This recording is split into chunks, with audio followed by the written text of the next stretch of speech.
All right, what's up, fantasy fans? So today I want to bring you three authors that perfectly encapsulate the genre, the subgenre. I've never heard it termed this before, but I'm just calling it dark whimsy. Tales that have a whimsical nature to them while still having a darker edge. First up, I want to go with Susanna Clark, who wrote Jonathan Strange and Mr. Norrell and Piranesi. And this is her short story, The Wood at Midwinter, which I have not read. But Jonathan Strange and Mr. Norrell was a very Charles Dickens-esque, Jane Austen-esque.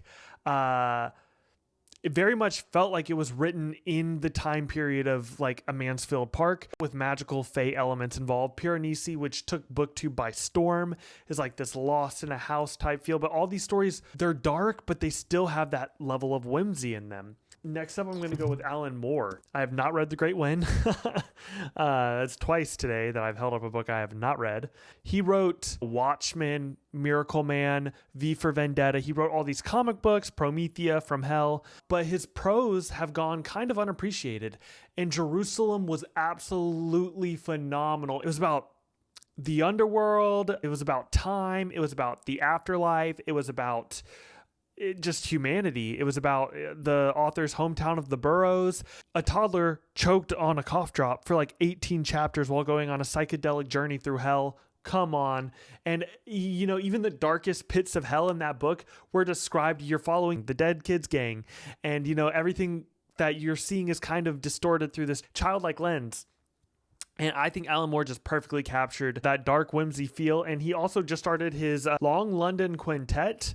And I have a feeling it's going to be great. I'm currently reading his Illuminations short story collection, and absolutely phenomenal work. He's an amazing author of prose. Last up, I will say the two I recently mentioned have very distinct prose styles, and this author is amazing, and her prose have only gotten better with each subsequent release, and that is Christina Henry. Her first book in her Alice Chronicles, Alice, was really good. A story about Alice from the upper city and Hatcher of Haythtown from the undercity, the Mad Hatter, the Mad Hatcher, as they kind of navigate this world made up of different gangsters: Rabbit, the Cheshire Cat, the Walrus, the Caterpillar. You know, if you're familiar with the Alice in Wonderland stories, it's a darker take on a lot of those. You still have the Jabberwocky, which is like a magician, and there's magicians, and it's just a very whimsical but very, very dark. This is probably the darkest of the three.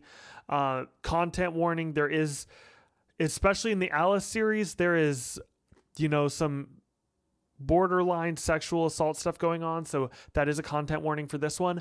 But her book The Lost Boy does not go quite as dark. There's no sexual violence in that one, but it is still dark and it is still whimsical. And I think The Lost Boy is absolutely gas. Like, this is her best book by far.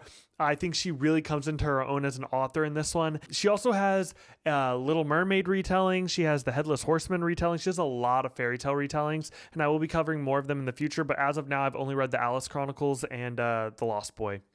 Yeah, so if you enjoy like dark, whimsical tales, I definitely think these three authors are somebody you should check out.